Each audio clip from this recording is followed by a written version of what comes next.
అమ్మా ఏం చేస్తున్నావు? దానిమ్మకాయ కోసేయాలంట నీ బిడ్డలకు. ఏరి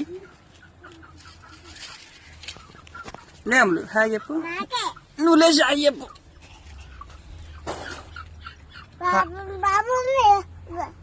హాయ్ ఫ్రెండ్స్ అందరికను. ఇగో తోటలో పోయేసరికి అయితే అమ్మ దానిమ్మకాయ వస్తుంది. కొంచెం పైకి పోయి రాదమ్మా. నువ్వేం చేస్తున్నావు అక్క? ఏం చేస్తానండి ఇంకో ఇద్దరు మనవరాళ్ళకైతే పోషిస్తుంది. నాకు ఇయ్యరా? నీకు లేవు. ఏం నమ్ములు? అయ్యో వాళ్ళు తెచ్చిరే మరి నాకు లేవు అంటే మీకు లేవు. నేనే తెచ్చినవి నేనే తింటా. నీకు తెస్తా నీకన్నా పెట్టుకోపోయినా వాళ్ళు నాయే. ఇప్పుడు నాకన్నా పెట్టుకుంటా. తీసుకోవద్దు ఇప్పుడు. ఊకోవాలి మా బాప ఊకోదా?